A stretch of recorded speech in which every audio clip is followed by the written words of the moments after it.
Nah, teman-teman, tema pada malam hari ini adalah bullying ya. Bullying tuh kalau kita terjemahkan dalam bahasa Indonesia tuh penindas. Jadi ini bukan sekedar hanya tren masa kini, oh ada istilah bullying nih. Tetapi kalau kita artikan, ini tuh artinya adalah penindasan. Nah, bullying ini banyak sekali terjadi itu di usia sekolah. Jadi di masa sekolah, dari usia SD biasanya, SD, SMP, SMA, dan mungkin ada berapa persen itu di kuliah gitu. Tetapi seringkali ini terjadi tuh di masa anak-anak ya, di masa anak-anak dan remaja. Makanya kenapa tema ini cocok untuk teman-teman, untuk teman-teman semua yang apa namanya, yang ada di usia sekarang, usia remaja dan juga usia sekolah. Nah, teman-teman, mari kita melihat apa yang akan kita pelajari, yang akan kita mengerti bersama tentang bullying. Sebelumnya di sini ada yang mau ngaku nggak jadi korban apa namanya?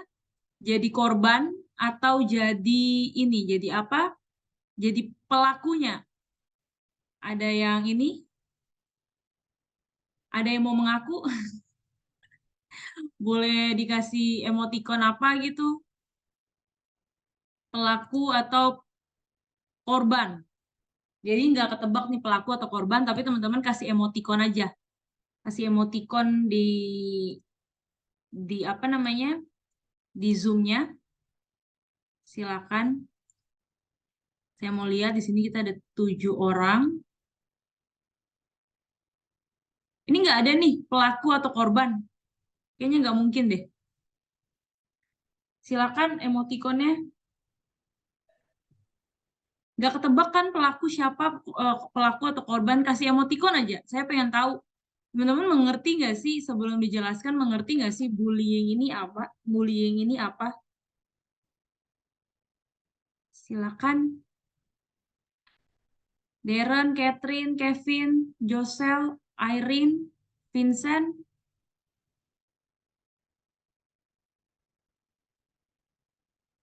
Halo, apakah ada orang di sini? Silakan. Halo, Silakan dikasih emoticon. Saya tidak butuh apa-apa. Silakan kasih ini aja emoticon reaction, reaction. nggak ada contoh. Masa nggak ada Saya reaction? nggak ada. Nggak ada reaction. Maksudnya reaction buat apa? Yang Buat tadi kah? kalian pernah atau tidak Oh, menjadi nggak, pelaku atau korban? nggak pernah. Nggak pernah. Oke, Rian nggak pernah. Kevin nggak pernah. Yang lain?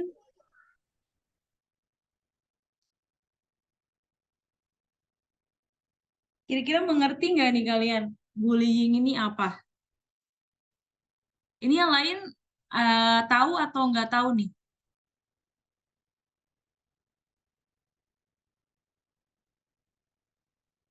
Oke.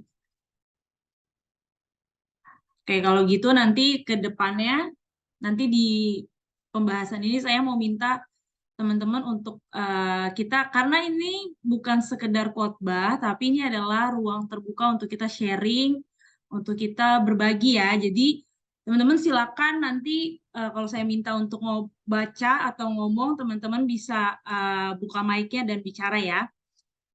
Oke, mari kita sama-sama lihat apa sih bullying yang terjadi biasa di usia sekolah ini. Oke,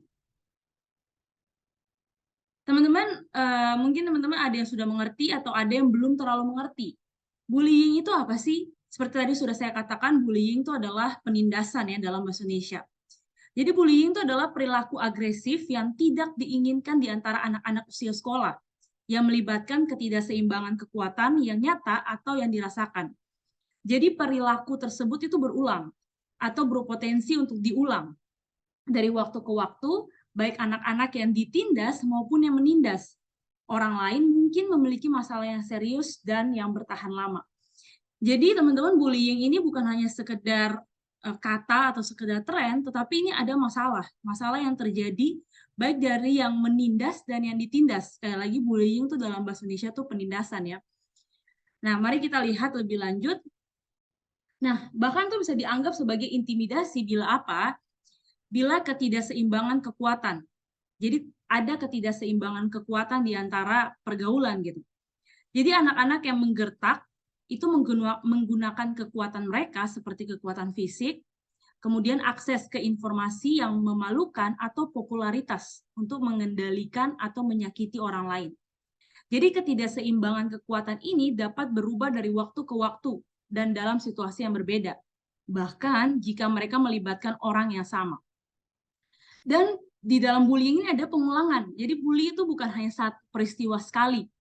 Perilaku bullying tidak terjadi satu kali, tetapi ini berpotensi yang berulang gitu. Jadi ada pengulangan yang terjadi di lingkungan pergaulan di sekolah terutama.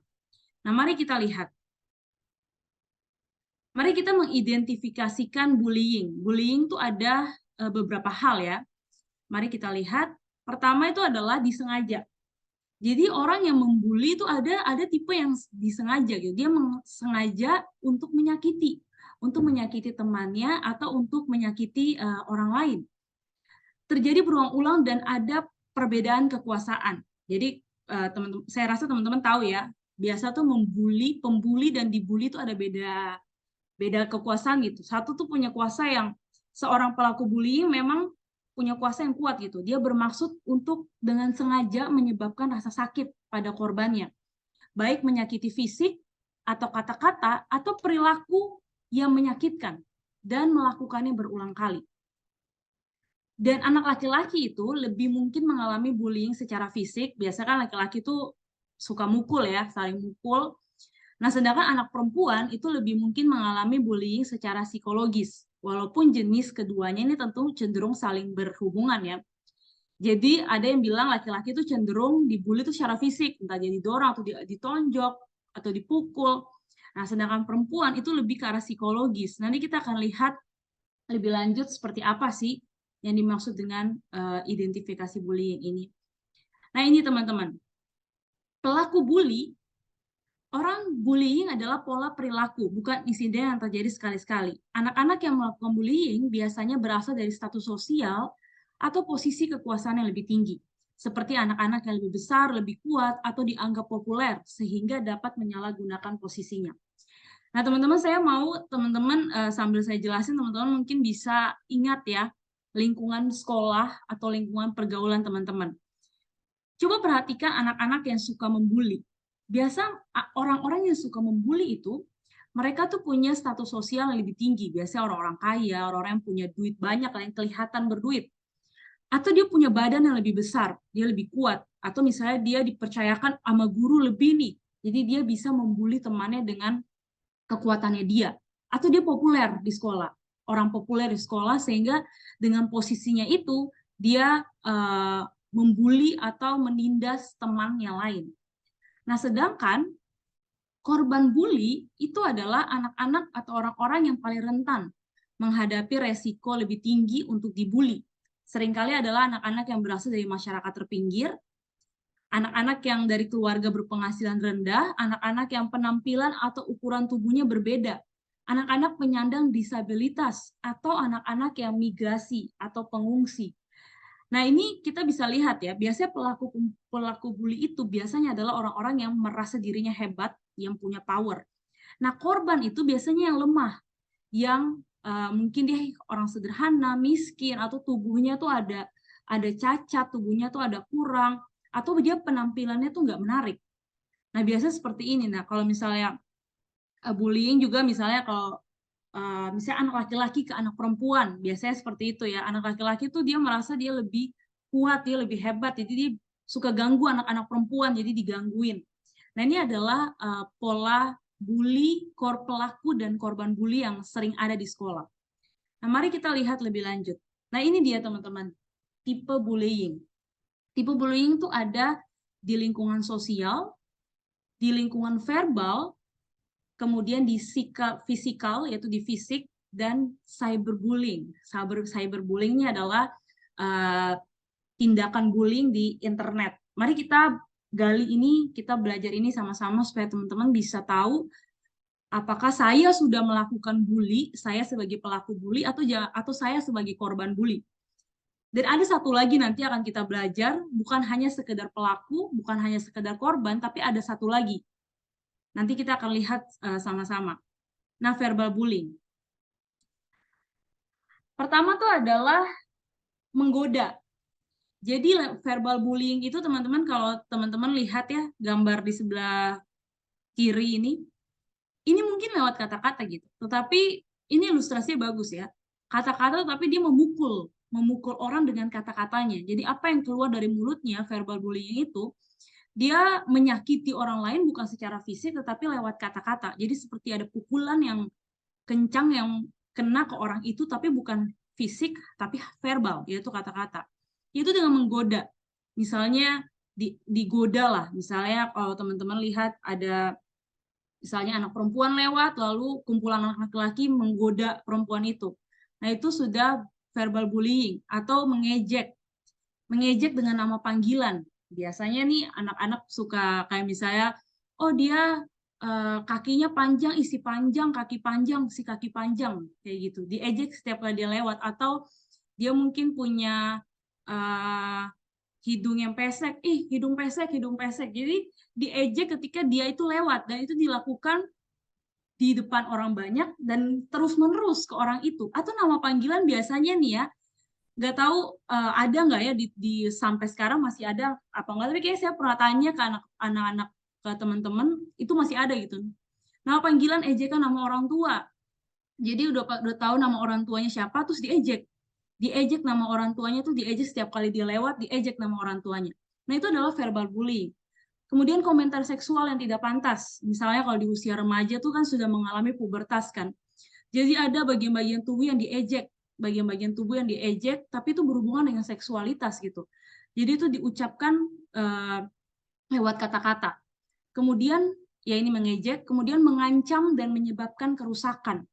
Jadi dia mengancam gitu, kayak awas ya kalau kamu nggak kasih saya contekan, nanti saya ambil bekalmu, atau nanti saya laporin ke guru atau apa.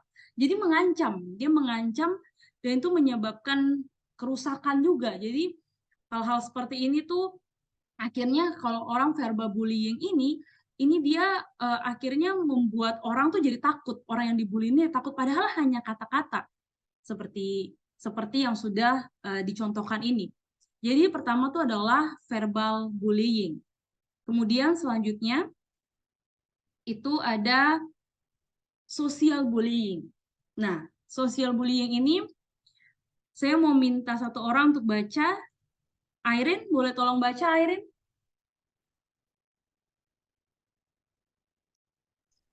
Oke, contoh.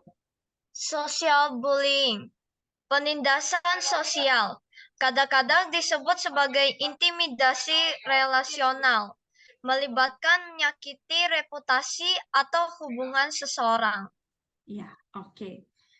Jadi social bullying ini tuh ada di lingkungan sosial. Mari kita lihat ciri-cirinya. Pertama, meninggalkan seseorang dengan sengaja. Misalnya lagi jalan bareng-bareng nih, terus tiba-tiba misalnya ada jalan 5 orang, lalu 4 orang ini bersekongkol untuk kita tinggalin dia di tengah jalan sendirian, si satu orang ini. Nah, itu meninggalkan dengan sengaja. Itu secara tidak langsung tuh membuli secara sosial. Kemudian apalagi, yaitu memberitahu anak lain tidak berteman dengan seseorang. Jangan temenan sama dia. Saya ingat banget waktu masih SD kelas 6, itu ada satu teman saya yang tidak disukai di kelas gitu. Lalu ya waktu itu ya masih anak-anak ya. Jadi satu kelas itu kami janjian untuk tidak berteman dengan dengan satu anak itu. Jadi dia di kelas itu dia tidak ditemani oleh satupun teman di kelasnya. Akhirnya dia jadi sendiri, dia jadi diam. Nah, itu adalah bullying sosial ya. Tanpa sadar kalau kita ikut-ikutan, berarti kita juga sudah menjadi pelaku sosial bullying. Dan waktu itu pernah terjadi ya, kalau saya secara pribadi itu pernah terjadi waktu saya SD, saya ingat banget peristiwa itu. Nah, kemudian menyebarkan rumor tentang seseorang. Nah, ini gosip kalau bahasa kerennya gitu kalau sekarang ya, gosip. Jadi menyebarkan rumor tentang seseorang tuh kita juga bully orang itu, bully secara sosial. Jadi teman-teman, kalau teman-teman melihat satu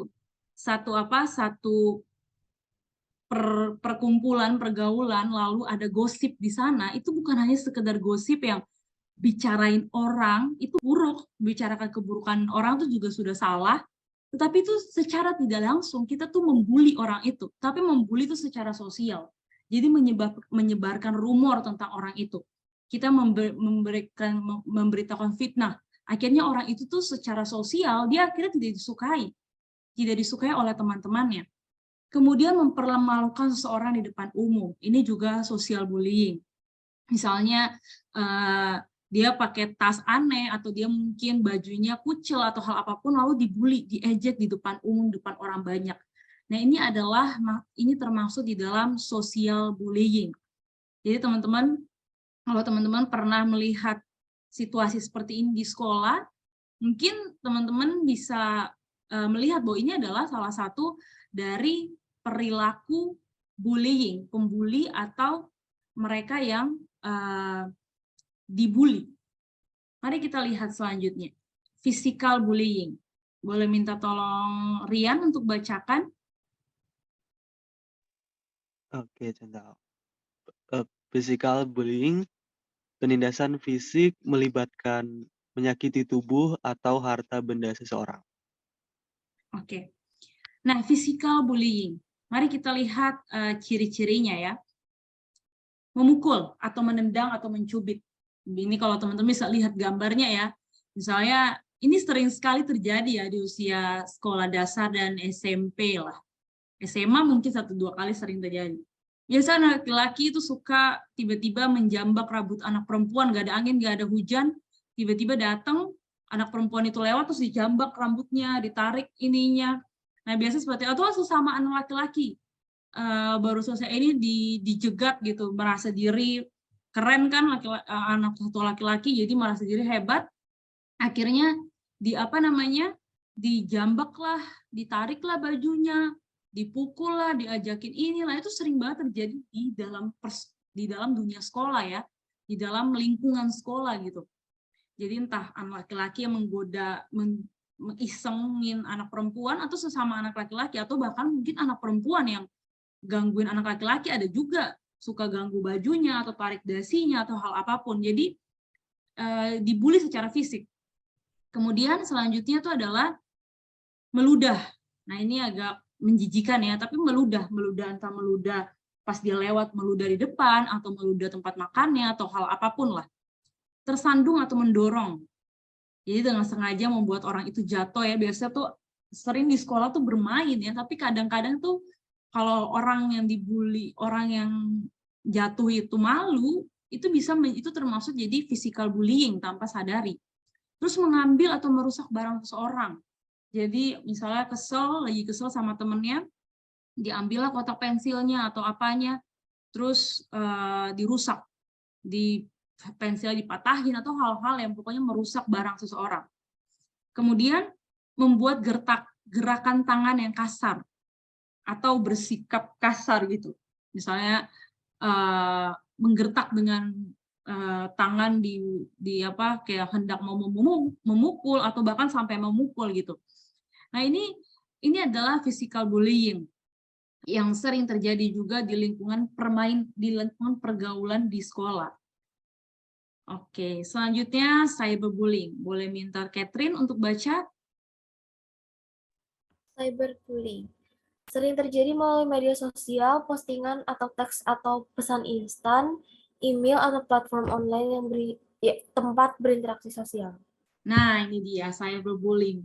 Teman-teman, ini mungkin tanpa sadar kita menjadi pelaku dan kita menjadi korban ya, tanpa sadar gitu. Biasa tuh kalau cyberbullying tuh ya seperti teman-teman lihat di gambar ini ya, saya sengaja pilih gambar yang menggambarkan cyberbullying itu. Misalnya ketika seseorang lagi posting foto atau lagi pasang story atau hal apapun, lalu tuh diejek di komen, di message, atau di apa yang dikatain gendut lah, dikatain palsu, dikatain kuper, dikatain aneh, lemah, hal-hal seperti itu, atau dikatakan bodoh, hal-hal yang dikatakan tidak langsung gitu, tidak dengan kata-kata yang kedengaran, tidak juga dengan fisik, tetapi dengan jari. Jadi jari itu bisa menjadi sesuatu yang membawa kita kepada dosa bullying ya, dosa penindasan ini. Sekali lagi bully itu artinya penindasan ya. Jadi dengan jarinya dia mengetik hal yang menyakiti lewat sosial media atau lewat chatting. Bisa dikatakan dihina lewat chatting gitu. Kamu payah, kamu nggak ini. Nah, seperti itu. Nah, cyberbullying ini dapat menjangkau korban di mana saja. Ini lebih ngeri ya teman-teman daripada, sebenarnya nggak ada sih, nggak ada yang lebih ngeri yang mana, nggak ada. Sama aja semuanya. Tapi cyberbullying ini cakupannya lebih luas. Itu bisa menjangkau korban di mana aja, kapan aja. Dan hal ini dapat menyebabkan bahaya besar.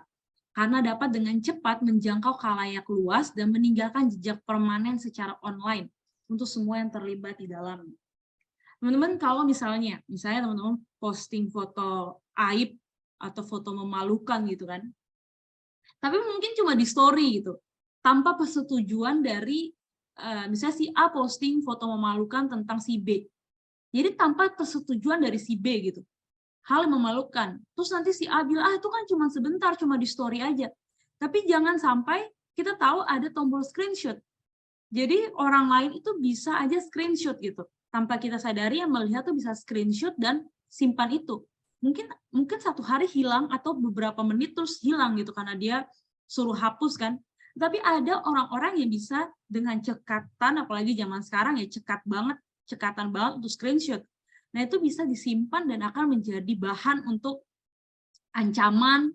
Akhirnya dari cyberbullying tuh muncullah ke verbal bullying, saya diancam gitu. Ini kalau kamu apa-apain aku sebar nih.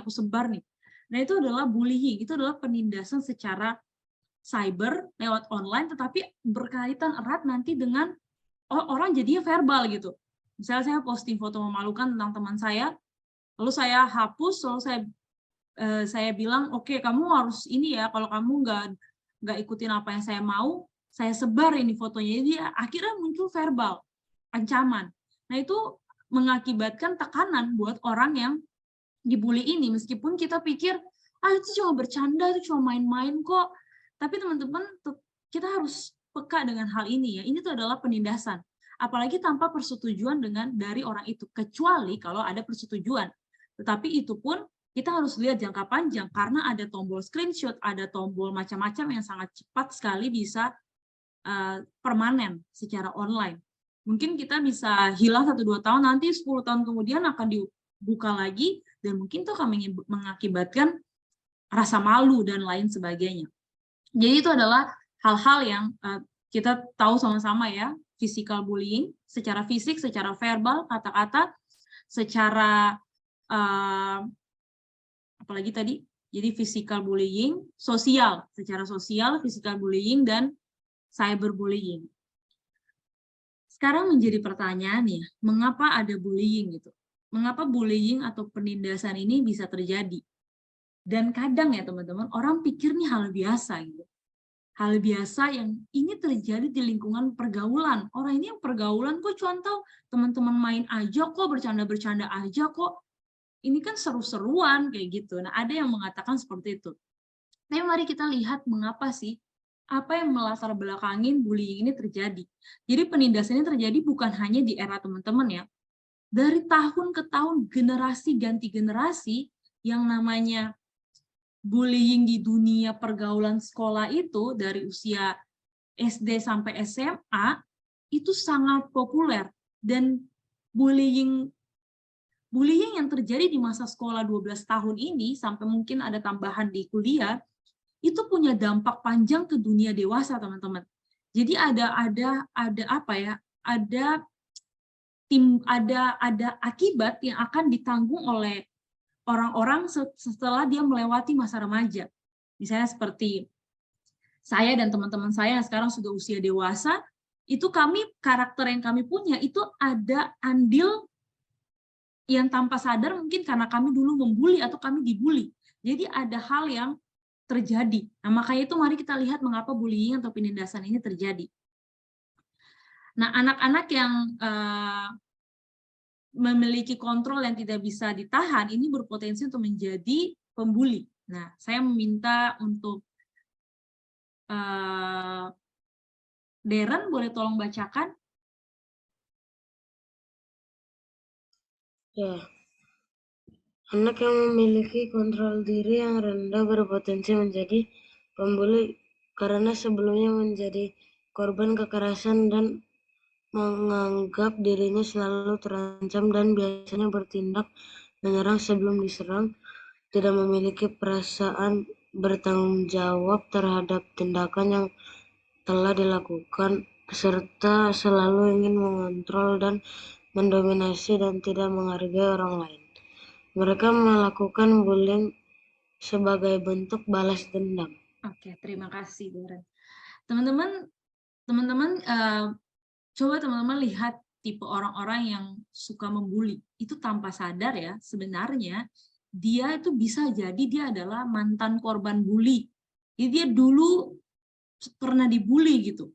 Jadi dia balas dendam ke orang lain. Misalnya zaman SD ini dia suka dibully. Terus pas di SMP dia pindah sekolah, dia ternyata di sekolah SMP ini dia punya kuasa yang beda dengan waktu dia zaman SD. Nah, karena dia punya luka batin waktu dibully masa SD tidak sembuh, akhirnya di SMP dia balas dendam. Karena dia punya kekuatan itu, dia balas dendam, dia bully lah orang-orang di teman-teman satu kelasnya itu. Karena dia merasa dia sudah kuat gitu. Tetapi ternyata dia masih punya luka yang belum sembuh. Karena dia masih kesal dengan masa lalunya, dia nggak bisa balas ke orang di masa lalu, dia balas itu ke orang teman-teman barunya di SMP. Nah, jadi ini adalah pembuli itu bisa jadi dia punya masa lalu yang belum selesai. Jadi masa sakit hatinya tuh belum selesai, akhirnya dia balas dendam ke orang lain.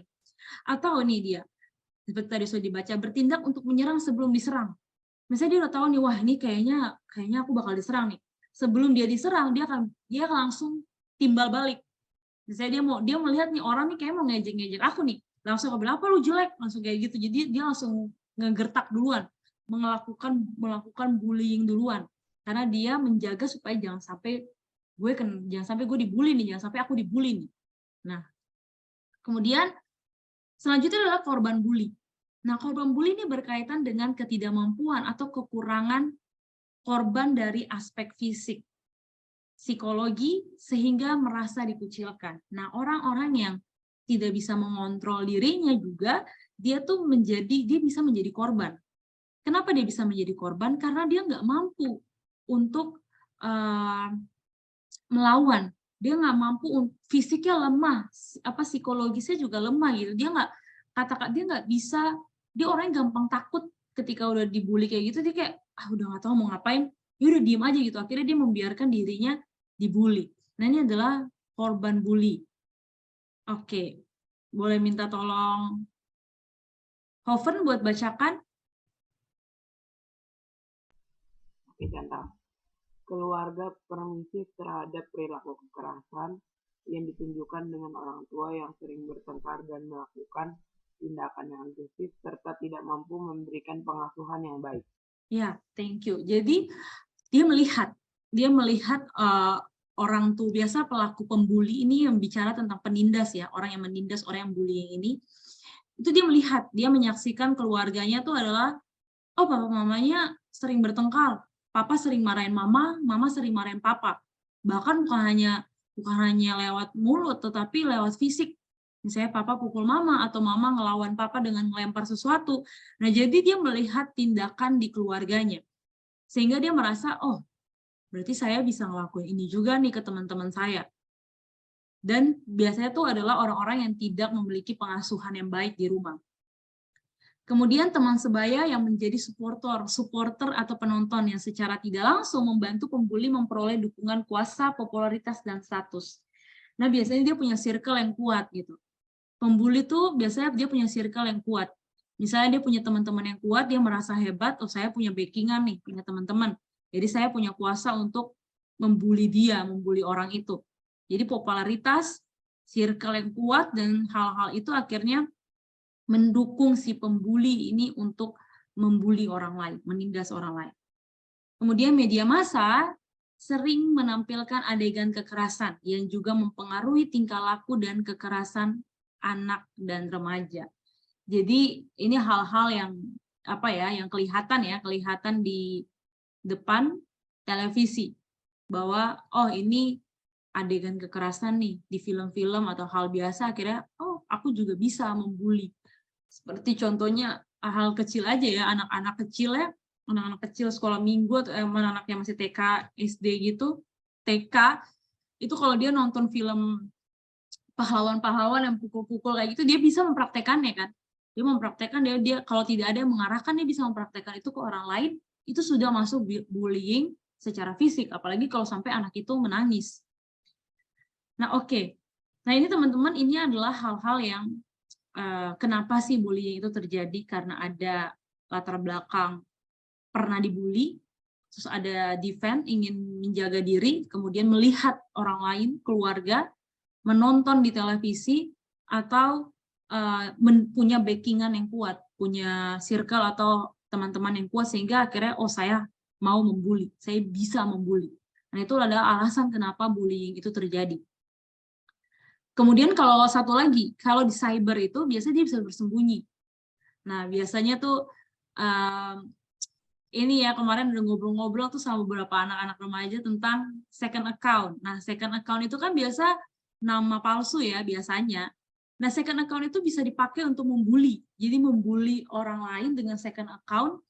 Jadi kita bersembunyi di balik second account itu, bersembunyi di balik second account kita.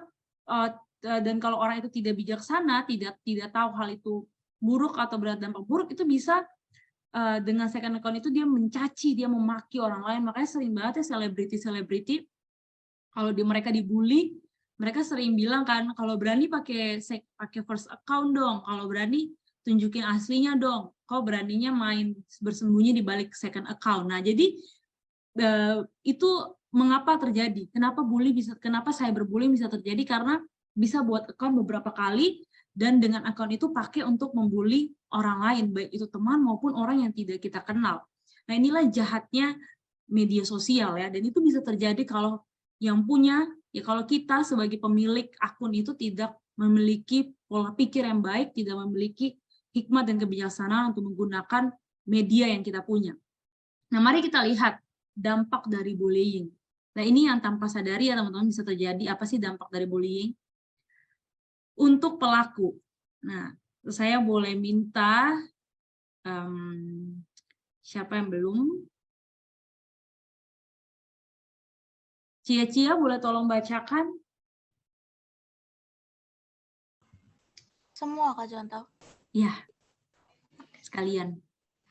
Memiliki rasa percaya diri yang tinggi dengan harga diri yang tinggi pula, cenderung bersifat agresif dengan perilaku yang pro terhadap kekerasan, tipikal orang berwatak keras, mudah marah dan impulsif, toleransi yang rendah terhadap frustasi, memiliki kebutuhan kuat untuk mendominasi orang lain, kurang berempati terhadap targetnya.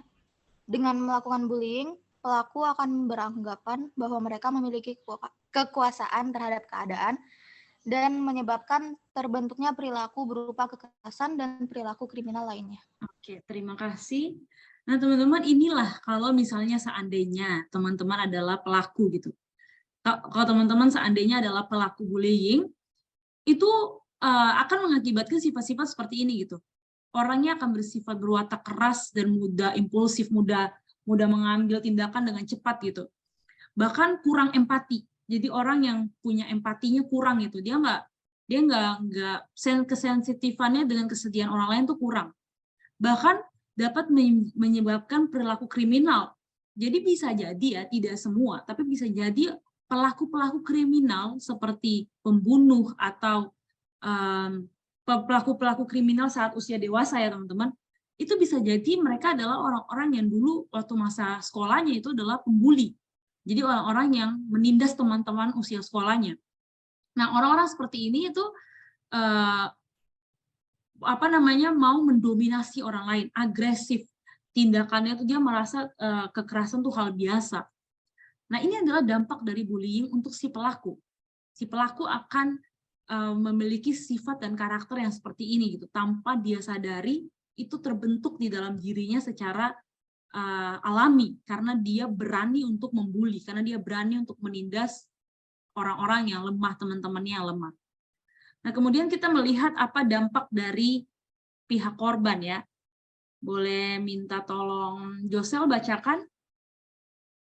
Baiklah, contoh. Depresi dan marah menunjukkan gejala stres, rendahnya tingkat kehadiran dan rendahnya prestasi akademik siswa, menurunnya skor tes kecerdasan atau IQ dan kemampuan analisis siswa, trauma jangka panjang, merasa cemas dan takut menjadi korban, minder dan rusaknya gambar diri, membahayakan diri sendiri dan mengarah kepada kematian atau bunuh diri. Oke, terima kasih. Nah, ini adalah dampak bullying terhadap si korban. Jadi dia akan mudah depresi, dia mudah marah, dia menunjukkan gejala stres. Jadi bisa jadi ya, tidak semua, tapi bisa jadi orang yang punya kecenderungan stres atau depresi, bisa jadi dia adalah orang yang pernah dibully, atau dia punya kecemasan yang tinggi gitu. Cemasnya tuh tinggi banget, karena mungkin dia pernah dibully. Jadi akhirnya dia menjadi korban yang dia takut banyak hal gitu. Kemudian menurunnya skor tes kecerdasan, maksudnya kecerdasan di sekolah tuh jadi turun, akademiknya turun gitu. Karena dia di sekolah tuh berpikir, aduh gimana nih, saya takut dengan si itu, saya takut dengan dia. Jadi dia konsentrasi belajar menurun. Dan itu mengakibatkan trauma jangka panjang untuk si korban ya. Jadi inilah yang kita harus lihat ya, baik kita sebagai pelaku maupun kita sebagai korban, kita bisa mengalami hal ini atau minder merusaknya gambar diri, bahkan sampai kepada kematian dan bunuh diri. Kalau teman-teman pernah lihat berita-berita di luar negeri ya, biasanya tuh bullying paling populer itu paling kelihatan jelas dan dibiarkan begitu saja tuh paling banyak tuh di Amerika ya, apalagi di usia SMP dan SMA. Di SMA tuh sangat banyak sekali bullying terjadi dan tidak ada tindak lanjut. Jadi banyak orang-orang yang bunuh diri gitu, merasa nggak berharga, merasa nggak punya teman, merasa depresi. Akhirnya kalau dia tidak ada bimbingan dari orang tua atau dari gereja atau dari guru, akhirnya dia bunuh diri gitu, entah melakukan hal-hal yang menyakiti dirinya sendiri. Nah, ini adalah ciri-ciri dari dampak si bullying, dampak bullying dari kepada si korban. Nah, mari kita lihat ini hal yang tanpa sadar, jangan-jangan kita paling banyak menjadi si bystanders ini, yaitu saksi. Teman-teman, ini dia bukan pelaku, dia bukan korban, tetapi dia masuk di dalam orang yang terlibat di dalam bullying. Mari kita lihat. Boleh minta tolong Vincent untuk bacakan? Saksi atau bystanders. Penonton dapat berasumsi bahwa bullying adalah perilaku yang diterima secara sosial. Takut menjadi korban berikutnya. Diburu oleh rasa bersalah karena tidak bisa menolong, dan cuek dan tidak ada rasa peduli atau empati kepada korban kekerasan. Oke, thank you. Teman-teman, mungkin teman-teman bisa bilang, contoh saya bukan pembuli. Atau contoh saya nggak pernah jadi korban bully, saya baik-baik saja kok, aman, tentram, damai. Tapi jangan sampai teman-teman adalah bystanders, yaitu saksi mata. Teman-teman, saya mau mengajak teman-teman untuk lihat gambar ini dulu ya. Coba teman-teman perhatikan gambar yang di sini. Ada orang yang mengalami sakit gitu kan. Lalu semua orang di sekelilingnya tuh punya pikiran yang sama. He will be helped. Dia akan ditolong, dia akan tertolong kok. Pasti akan ada yang menolong dia. Tapi mereka cuek aja, nggak ada yang menolong. Teman-teman masih ingat kisah orang Samaria yang baik hati? Ada berapa orang yang melewati dia, orang Lewi, orang Yahudi melewati dia begitu saja, melewati si korban perampokan itu begitu saja karena berpikir, jangan deh, jangan ikut-ikutan deh, nanti kenapa-kenapa lagi. Atau, oh tenang aja, masih banyak orang lain, pasti orang lain bisa tolongin dia kok. Nah ini. Kemudian gambar berikutnya. Anak perempuannya dia melihatnya, ada korban bully, ada penindasan di belakang secara fisik antara laki-laki dan laki-laki gitu. Tapi dia memilih, mereka berdua ini memilih untuk, kabur aja deh. Mereka melihat, mereka menyaksikan, tetapi mereka tidak menolong si korban ini. Dan gambar ini juga yang di bawah. Banyak orang yang tidak peduli, yang cuek, padahal tahu ada satu orang yang dia mengalami pergumulan gitu, dia mengalami bullying, dia dibully, dia adalah korban, dia mengalami penderitaan, tetapi semua orang cuek. Nah, saksi atau bystanders ini juga salah, teman-teman. Bukan hanya sekedar korban dan pelaku yang salah, tetapi kita yang menjadi saksi saja tanpa melakukan apapun, kita juga termasuk berdosa dan salah. Ini yang seperti tadi sudah dibaca ya. Penonton tuh berasumsi bahwa itu hal biasa, sering kok kayak gitu, sering dibully kok, dia juga suka ngebully, memang sering aja kayak gitu. Kita diamin aja. Terus karena kita akhirnya ada timbul takut untuk jadi korban. Saya takut nih kalau saya jadi korban si dia gitu, takut jadi korban bullying. Jadi kita berusaha untuk diam dan diam aja gitu, tidak mau menolong si korban. Tapi ada juga akhirnya timbul rasa bersalah. Rasa bersalah karena nggak bisa tolong. Kayak, saya tahu dia salah, saya tahu itu salah gitu. Tapi saya tidak, kayak diburu rasa bersalah. Nah, inilah yang saya dan beberapa teman saya tuh rasakan waktu saya cerita tadi ya, waktu saya kelas 6 SD, itu saya dan beberapa teman saya, tadinya saya ikutan untuk mendiami satu orang yang didiamin satu kelas itu, di kelas saya. Tapi saya dan beberapa teman lainnya tuh sadar dan akhirnya kami diburu rasa bersalah karena mendiami orang itu. Akhirnya saya dan beberapa teman saya lainnya, kami akhirnya ajak ngomong si anak yang dibully satu kelas ini, yang didiamin satu kelas ini, karena ada rasa bersalah tidak menolong si korban bully ini. Kemudian kalau dibiarkan, si bystanders ini, si saksi yang hanya melihat saja, hanya berdiri dan terpaku dan melihat, itu akan timbul karakter cuek. Dan tidak ada rasa peduli atau empati kepada korban kekerasan. Jadi ini adalah salah satu, ini adalah yang tadi saya bilang itu, selain pembuli, pelaku, korban, tapi ada juga saksi. Dan jangan sampai kita aman di pelaku, kita aman di korban, tetapi kita tidak aman di saksi ini. Nah, mari kita cek diri sendiri ya, jangan sampai kita menjadi seperti dua orang lainnya dan bukan orang Samaria yang baik hati itu. Oke. Karena orang-orang yang dibully, yang ditindas itu mereka adalah korban. Mereka adalah yang mengalami pergumulan, penderitaan secara fisik, secara mental, atau secara sosial. Nah, ini dia, mari kita lihat strategi untuk bagaimana supaya saya supaya saya terlindungi dari bullying. Pertama itu adalah katakan tidak. Katakan berani untuk ngomong enggak. Aku tidak menyukai ini, aku tidak suka dengan apa yang kamu lakukan. Tampilkan diri terlihat meyakinkan. Tegakkan bahu, tatap mata pelaku, dan katakan dengan tegas. Jadi kalau teman-teman menjadi korban, bagaimana caranya supaya melindungi diri? Harus berani katakan tidak. Harus tampil tuh meyakinkan. Jangan jadi kayak orang loyo-loyo, orang lemah-lemah, orang yang di pojokan gitu. Jangan. Harus menunjukkan diri, bukan juga kita jadi pembuli ya. Tapi maksudnya harus tampil bahwa kamu nggak boleh berani dengan saya, bukan dengan kata-kata tapi dengan sikap tubuh gitu. Jangan membungkuk, jangan kayak orang susah gitu, jangan. Tapi kita harus tegakkan bahu. Kalau misalnya kita mau dibully, kita harus tatap mata si pelaku itu gitu.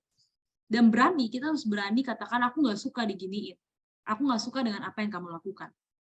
Kalau misalnya nggak berani untuk ngomong, pergi aja. Pergi, tinggalkan situasi itu, tinggalkan orang itu. Dalam beberapa kondisi lebih baik tinggalkan situasi berbahaya. Jadi kalau misalnya kita lihat tanda-tanda nih bakal ada pembulian, gue bakal dibully nih, aku bakal dibully nih, mendingan pergi. Mendingan cabut, jangan bertahan di tempat itu. Kemudian ceritakan kepada orang dewasa yang dapat dipercaya. Dan terus memberitahukan orang lain hingga ada pertolongan. Jadi kasih tahu ke guru, kasih tahu ke orang tua, kasih tahu ke orang yang teman-teman percaya bahwa mereka bisa menolong gitu. Nah, solusi kreatif ini ada strategi gitu. Tanggapi kekerasan verbal dengan tanggapan yang sebaliknya. Misalnya kayak, gue benci sama lu, gue nggak suka sama lu. Ya, kalau kita berani kita ngomong sebaliknya, enggak kok, tapi aku nggak kayak gitu ke kamu. Aku sayang sama kamu. Aku peduli kok sama kamu. Meskipun kamu nggak peduli sama aku. Nah, kita membalas kejahatan yang diucapkan tuh dengan kebaikan, kata-kata. Terus kalau uang kita dicuri, misalnya ini ada contoh praktis aja, kalau uang dicuri ya bawa bekal, gak usah bawa duit. Nggak usah bawa duit kalau misalnya kita selalu dilihat, kita selalu ditargetkan untuk ambil uang kita, ya kita nggak usah bawa duit, kita bawa makanan aja. Jika diancam akan merusak barang, katakan kamu juga tidak suka dan rusak di depan mereka. Maksudnya katakan aku nggak suka gitu. Maksudnya kan ini dia mengancam kan. Awas ya kalau kamu nggak ini kan aku patahin pensil kamu. Nah katakan kalau kamu nggak suka gitu, nggak suka untuk diancam, dan maksudnya rusak di depan mereka tuh bukan kita merusakkan barang mereka ya, tapi maksudnya kita tunjukkan aja gitu. Oh pengen patahin pensil aku, nih patahin gitu. Maksudnya kita, karena dia hanya berani mengancam kan. Orang yang berani mengancam tuh biasanya tidak berani untuk bertindak. Jadi kita harus punya strategi yang pintar, yang cerdas, yang berhikmat gitu untuk supaya kita terhindar dari bullying. Nah, strategi bagi si saksi mata. Nah, ini ya untuk teman-teman yang menjadi saksi mata, ajak teman untuk menjauhi. Kalau teman-teman tetap berada di situ dan hanya menyaksikan, itu sama aja teman-teman menyemangati pelaku. Saya teman-teman lihat seperti dua perempuan tadi ya, dia lihat nih temennya lagi dibully. Terus dia diem aja di situ, dia liatin tuh, dengan dia berdiri di situ tanpa bertindak, itu dia sudah menjadi supporter bagi si pelaku. Kemudian katakan salah jika diajak ikut serta dalam bullying. Saya, ayo yuk kita ngebully dia, ayo yuk kita tindas dia, ayo yuk kita ejek dia. Tolak, jangan mau, jangan ikut-ikutan untuk mengejek orang lain. Meskipun itu hal biasa di lingkungan sekolah, jangan. Jangan teman-teman menjadi pelakunya. Ingat kita adalah terang dan garam, kita harus hidup sebagai seorang anak yang membawa terang dan garam di lingkungan pergaulan. Kalau teman kalian diajak untuk bully, jangan ikut-ikutan. Tolong korban dan temani untuk laporkan tindakan pelaku. Jangan menjadi saksi mata doang, tapi tolong anak yang jadi korban bully itu dan bawa dia sampai dilaporkan dan ada keadilan. Beritahu guru atau orang tua untuk mengawasi tempat-tempat bullying. Amsal 14 ayat 31 mengatakan, siapa yang menindas orang yang lemah menghina penciptanya, tapi siapa menaruh belas kasihan kepada orang miskin memuliakan dia. Jadi bagi si saksi mata ini, bagi kita yang bystanders yang cuma diam melihat si pelaku, itu kita menghina ciptaan Tuhan gitu. Kita menghina Tuhan penciptanya gitu. Kita menghina penciptanya. Siapa yang menindas orang yang lemah itu menghina penciptanya. Bukan kita menghina manusianya, tapi kita menghina penciptanya, yaitu Tuhan. Tapi siapa yang menaruh belas kasihan kepada orang miskin memuliakan dia. Ini adalah beberapa strategi yang bisa kita kerjakan ya, baik kita sebagai korban maupun kita sebagai saksi mata. Nah, jangan menjadi pelaku. Kalau kita mau mengharapkan yang terbaik dari orang lain, firman Tuhan mengatakan, Matius 7 ayat 12a, segala sesuatu yang kamu kehendaki supaya orang perbuat kepadamu, perbuat demikianlah juga kepada mereka. Kalau teman-teman nggak mau dipukul, jangan mukul. Kalau teman-teman nggak mau diejek, jangan ngejek. Kalau teman-teman nggak mau dihina, jangan hina. Jadi apa yang teman-teman ingin orang lain lakukan, lakukanlah juga itu kepada orang lain. Bertanggung jawab terhadap tingkah laku dan menghargai perasaan orang lain. Bertanggung jawab atas apa yang telah dilakukan. Peduli kepada orang lain. Firman Tuhan mengatakan, kasihilah sesama manusia seperti dirimu sendiri. Nah, teman-teman, saya pengen kasih tahu ya ke teman-teman, siapa yang menjadi pelaku di sini, itu berarti dia tidak mengasihi sesama kan. Nah, firman Tuhan tuh dengan jelas bilang, kasihilah sesama manusia seperti dirimu sendiri. Berarti kalau teman-teman tidak mengasihi orang lain, kalau teman-teman membuli orang lain, itu berarti teman-teman berarti kalian tuh tidak mengasihi diri sendiri. Karena firman Tuhan mengatakan kalau kamu mengasihi dirimu sendiri, maka kamu akan mengasihi orang lain. Kalau kamu tidak mengasihi orang lain, berarti kamu tidak mengasihi dirimu sendiri. Jadi kelihatan pembuli mungkin kita merasa bahwa si penindas atau si pembuli ini orang yang jahat, orang yang kasihannya hidupnya bukan kasihan, orang yang kita kelihatan hebat, kita takut dengan dia kelihatan keren karena dia bisa membuli gitu. Hati-hati. Pembuli itu bukan orang yang keren. Bisa jadi dia adalah orang yang rapuh. Karena dia tidak mengasihi dirinya sendiri. Sehingga dia menindas orang lain. Jadi inilah yang firman Tuhan katakan. Nah, mari saat ini saya mau mengajak kita untuk melihat ada banyak sekali firman yang Alkitab katakan tentang bullying. Tapi mari kita lihat beberapa ayat, beberapa bagian dari firman Tuhan yang akan mengingatkan kita tentang apa sih bullying ini? Apa yang Alkitab katakan tentang bullying? Roma 12 ayat 18 mengatakan, sedapat-dapatnya kalau hal itu bergantung padamu, hiduplah dalam perdamaian dengan semua orang. Jadi firman Tuhan sudah katakan, sedapat-dapatnya, seusaha, sebisa mungkin, hiduplah dalam perdamaian dengan semua orang. Nah, mari saya mau mengajak teman-teman untuk baca juga. Siapa yang belum baca? Grace? Grace bisa baca? Grace audionya nggak bisa ya? Yang mana contoh? Ini? Iya, silakan.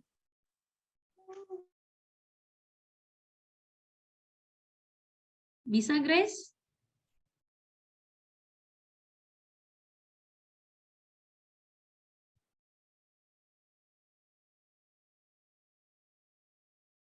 Oke. Ya.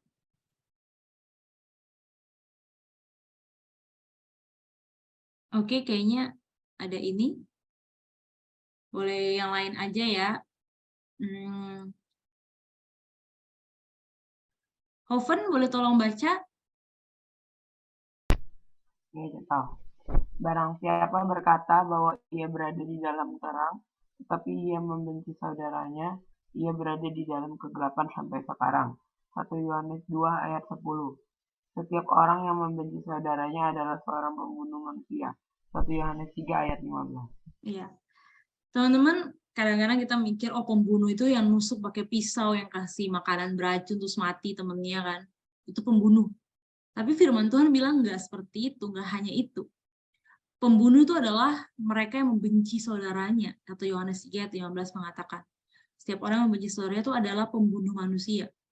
Terus kalau dia bilang, oh aku anak terang, aku rajin ibadah, aku rajin baca Alkitab, aku adalah anak terang. Tapi dia benci sama saudaranya. Itu firman Tuhan mengatakan, dia hidup di dalam kegelapan sampai sekarang. Meskipun dia bilang dia adalah orang yang beribadah ke gereja, dia tahu segala hal tentang Tuhan, tapi kalau dia membenci, itu berarti itu firman itu tidak hidup di dalam hatinya. Sehingga dia hidup di dalam kegelapan sampai sekarang. Efesus 6 ayat 12. Vincent boleh tolong bacakan?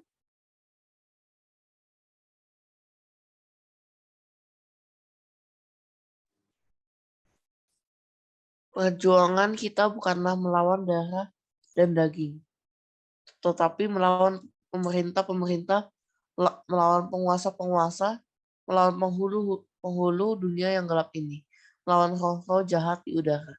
Nah, teman-teman, 6:12. Iya, thank you. Teman-teman, ini adalah perjuangan kita gitu. Kita mungkin tidak berperang seperti zaman dulu ya, kubu A lawan kubu B terus perang. Nggak seperti itu sekarang. Tetapi ini kita melawan roh-roh jahat di udara gitu. Ada godaan, udah bully dia aja, kamu kan hebat, kamu punya kuasa, bully dia. Atau, oh kamu kan sudah dibully, kamu harus terpuruk, kamu harus stres, kamu harus menderita. Ada suara yang berbicara seperti itu gitu. Ada tekanan intimidasi dari roh-roh jahat. Jadi pemerintah, penguasa-penguasa ini bukan pemerintah secara fisik aja, tapi si iblis, si setan, kuasa gelap yang bisa mengganggu pikiran kita, sehingga akhirnya kita merasa, oh saya punya kuasa untuk membuli, oh saya adalah korban, saya harus menderita. Nah ini adalah hal seperti itu. Oke, ini boleh baca, Rian, boleh tolong baca? Oke, tentang siapa menutupi pelanggaran, mengejar kasih, tetapi siapa membangkit-bangkit perkara, menceraikan sahabat yang karib. Sebab 7 kali orang benar jatuh, namun ia bangkit kembali, tetapi orang fasik akan roboh dalam bencana. Teman-teman, ya thank you. Teman-teman, ini adalah siapa yang menutupi pelanggaran. Ini si bystanders tadi ya, orang yang menjadi saksi aja gitu. Siapa yang menutupi pelanggaran, dia mengejar kasih. Tapi siapa yang bangkitkan perkara, menceraikan sahabat yang karib. Jadi dia membuli, dia menjatuhkan. Itu dia bisa menceraikan sahabat karib. Siapa yang menutupi pelanggaran atau mengejar kasih, yang bystanders ini, yang jadi saksi mata ini, dia bisa memilih gitu. Dia menutupi pelanggaran ini maksudnya bukan dia membiarkan si korban, tetapi dia menyelamatkan si korban ini gitu. Menutupi pelanggaran bukan berarti tutup-tutupin perkara gitu, bukan, tetapi dia mengejar kasih gitu. Artinya dia menolong si korban ini, bukan diumpetin kayak ya udahlah anggap aja ini nggak pernah terjadi, anggap aja ini nggak pernah terjadi, nggak usah dilaporin, kita biarkan saja orang itu. Ini tuh menutupi gitu, menutupi sesuatu, menutupi kejahatan orang lain. Kalau kita tidak menolong si korban, kita menutupi kejahatan orang lain. Tapi dengan kita mengejar kasih, kita mengungkapkan hal itu, kita mengungkapkan dengan menyelamatkan si korban itu. Kemudian Efesus 4 ayat 29, janganlah ada perkataan kotor keluar dari mulutmu, tetapi pakailah perkataan yang baik untuk membangun di mana perlu, supaya mereka yang mendengarnya beroleh kasih karunia. Jadi mulut kita tuh bukan untuk membuli lewat verbal, tetapi untuk mengatakan perkataan yang membangun. Bukan untuk mengatakan perkataan kotor, tetapi perkataan yang penuh kasih karunia. Selanjutnya, Matius 5 ayat 44, kasihilah musuhmu dan berdoalah bagi mereka yang menganiaya kamu. Jadi kalau teman-teman sebagai korban, mari teman-teman berdoa untuk si pelaku itu. Kemudian Roma 12 ayat 19, boleh minta tolong Cia-Cia bacakan? Janganlah kamu sendiri menuntut pembalasan, tetapi berilah tempat pada murka Allah, sebab ada tertulis, pembalasan itu adalah hakku, akulah yang menuntut pembalasan, firman Tuhan. Jangan balas, oke, thank you, jangan balas kejahatan dengan kejahatan. Biarkan itu menjadi bagiannya Tuhan. Sering ada yang bilang kan, firman Tuhan juga bilang, kalau engkau membalas orang tuh sama aja gitu. Tapi biarkanlah Tuhan yang membalas. Kita diam saja, kita mengampuni orang itu. Ulangan 31 ayat 6 mengatakan, kuatkan dan teguhkanlah hatimu, janganlah takut dan janganlah gemetar karena mereka. Sebab Tuhan Allahmu dialah yang berjalan menyertai engkau. Ia tidak akan membiarkan engkau dan tidak akan meninggalkan engkau. Kalau teman-teman sebagai si korban, jangan takut, kuatkan dan teguhkanlah hati teman-teman, dan lihatlah Tuhan yang akan membela, Tuhan yang akan menolong. Jangan takut, jangan membiarkan diri terpuruk, karena sudah menjadi korban, jangan membiarkan diri terpuruk, tetapi biarlah kita bisa berpegang kepada Tuhan. Mazmur 34 mengatakan, jauhilah yang jahat dan lakukanlah yang baik, carilah perdamaian dan berusahalah mendapatkannya. Mata Tuhan tertuju kepada orang-orang benar dan telinganya kepada teriakan mereka yang minta tolong. Jadi ini untuk si korban ya. Untuk si korban, tenang aja, mata Tuhan tuh melihat kepada teriakan si korban yang berteriak minta tolong. Dan jauhilah yang jahat, untuk si penindas ya, pembuli. Jangan masuk ke dalam kejahatan gitu. Dan lakukanlah yang baik, carilah perdamaian, dan firman Tuhan mengatakan bukan hanya cari, tapi berusahalah untuk hidup damai. Ulangan 16 ayat 19. Firman Tuhan mengatakan, janganlah memutarbalikkan keadilan, janganlah memandang bulu, dan janganlah menerima suap. Sebab suap membuat buta mata orang-orang bijaksana dan memutarbalikkan perkataan orang-orang benar. Jadi jangan memutarbalikkan keadilan. Kalau memang kita menjadi bystanders, orang yang menjadi saksi, kita harus berani untuk mengungkapkan hal yang benar. Jangan pandang bulu karena dia orang hebat, terus kita nggak mau tolong, atau karena dia orang lemah kita biarkan aja gitu. Jangan pandang bulu dan jangan menerima suap, yaitu ancaman ya. Nah teman-teman, itu adalah hal-hal yang harus teman-teman perhatikan ya tentang bullying. Jadi untuk kesimpulannya adalah bullying ini sebagai bagian ekspresi kekerasan yang sama sekali tidak mendapat tempat di antara kita sebagai anak-anak Tuhan. Di keluarga kita, di sekolah maupun di masyarakat kita. Kita harus berani dengan tegas menolak bullying. Bahkan kita perlu melindungi dan membela si korban. Pelakunya juga perlu kita ingatkan dan kita tolong untuk berhenti, supaya dia berhenti menjadi sebagai pelaku. Nah teman-teman, biarlah apa yang sudah kita pelajari bersama tentang bullying dan apa yang firman Tuhan katakan itu boleh menjadi pengingat untuk setiap kita ya, supaya kita bisa hidup sebagai anak-anak terang di sekolah. Karena bullying ini memang sangat erat sekali dengan kehidupan dunia, di dalam kehidupan lingkungan sekolah. Nah, siapa yang tidak selesai dengan hal ini harus berhati-hati, teman-teman. Karena nanti di usia dewasa itu akan terbentuk karakter yang tidak selesai karena dia pembuli di waktu sekolah, atau dia korban bully, atau dia bystanders yang hanya jadi saksi dan diam. Jadi biarlah teman-teman sejak usia remaja ini, teman-teman boleh memiliki satu pemahaman bahwa saya harus hidup sebagai anak terang, saya tidak boleh menjadi pembuli. Jika saya adalah korban, saya harus memandang kepada Tuhan, meminta pertolongan, dan memohon supaya Tuhan bisa memulihkan saya. Dan kalau saya adalah saksi mata, bystanders, berdoa supaya Tuhan memberikan saya kekuatan, supaya saya bisa membela, supaya saya bisa mengungkapkan hal yang benar, mengungkapkan keadilan itu. Nah, oke teman-teman, sampai di sini saja. Apakah ada pertanyaan atau diskusi atau sharing yang bisa kita bahas bersama? Silakan.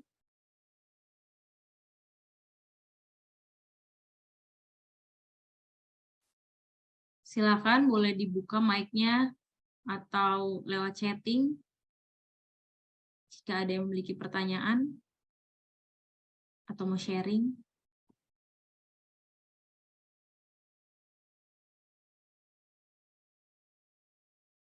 Apakah ada?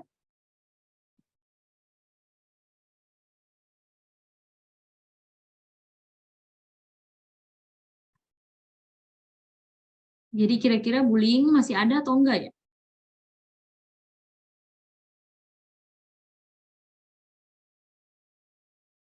Gimana? Bullying masih ada nggak teman-teman di sekolah kalian? Masih. Masih ya, Darren. Darren sekarang kelas berapa lagi, Darren? 6. Oh, kelas 6. Berarti masih sering ya. Lebih banyak apa, Darren, kalau di sekolah Darren?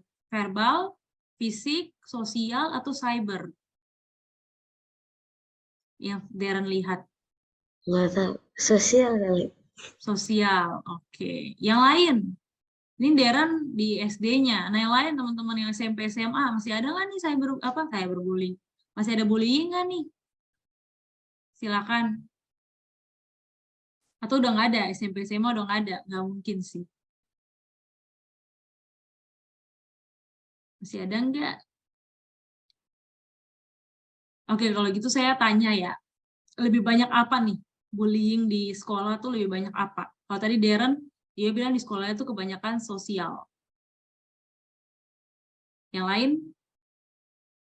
Hoven di sekolah kebanyakan apa, Hoven? Hoven?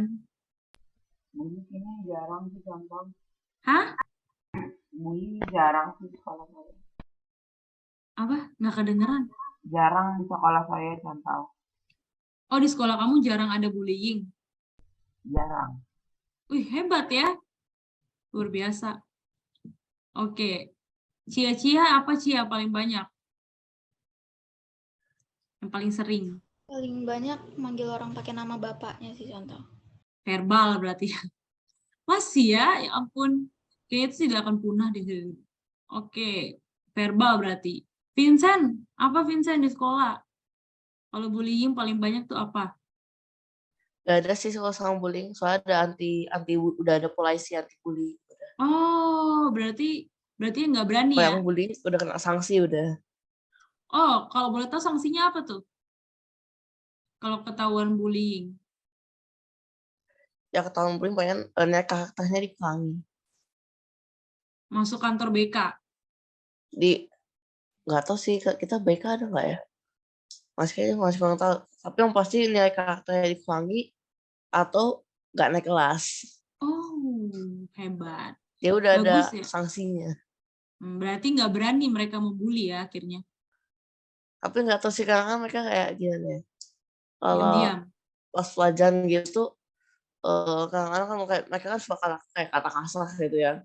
Contoh bodoh gitu kan. Mereka kan suka bilang kayak gitu. Maksudnya dia bilang kalau lain tapi cuma main-main gitu. Nah itu mungkin termasuk bullying atau enggak ya? Ya kalau si korban itu sakit hati termasuk bullying. Ya enggak, maksudnya kan ya, mereka cuma main-main aja.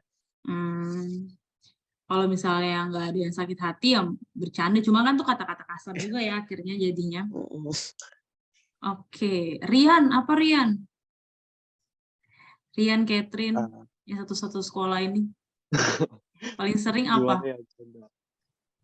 Sebagai siswa yang bersekolah di sekolah negeri, pastinya banyak ya siswa-siswanya kayak dimulai dari adanya circle-circle, adanya ya pokoknya dari pengelompokan yang ada di sekolah itu sendiri bisa memicu terjadinya hubungan itu sendiri, kayak mungkin nggak secara langsung, tetapi dari yang nyatanya sekarang ini yang saya temukan ya dari circle-nya itu sendiri bisa membuli dari kepada circle-circle yang lainnya gitu, Chantal. Oh, berarti sosial Jadi ya? ya, Chantal. Oke, sama aja berarti. Sama Catherine, satu sekolah kan kalian? Iya. Banyak yang verbal juga kok, Chan, dari kata-kata gitu. Kata-kata ya, ngejek secara fisik gitu-gitu ya? Nggak tahu sih, mungkin maksud mereka bercanda, cuman kan kita nggak tahu perasaan orang-orang kayak apa. Mungkin ada yang nganggap, mungkin ada yang orang gampang overthinkingan gitu. Oh iya, benar-benar. Down gitu ya, nggak tahu juga sih. Betul. Nah itu kadang-kadang kayak gitu, kadang-kadang si korban ini nggak ngomong, tapi dia pendam. Nah itu yang ada bahaya. Makanya kita lebih baik menjaga dengan tidak mengungkapkannya. Nah Hoven nih kan sekolah sama Geges ya, berarti nggak ada ya guys. Oke. Irene, gimana Irene? Ada bullying nggak? Kalau di sekolah itu lebih ke bercanda sih, contoh. Biasanya kan karena di sekolah saya itu yang Chinese juga dikit kan. Dan mereka juga belum pernah juga ketemu sama orang Chinese. Jadi kayak ya mungkin ada sedikit ngejek kayak matanya sempit atau apa. Tapi itu juga bercanda juga kok, Cantau.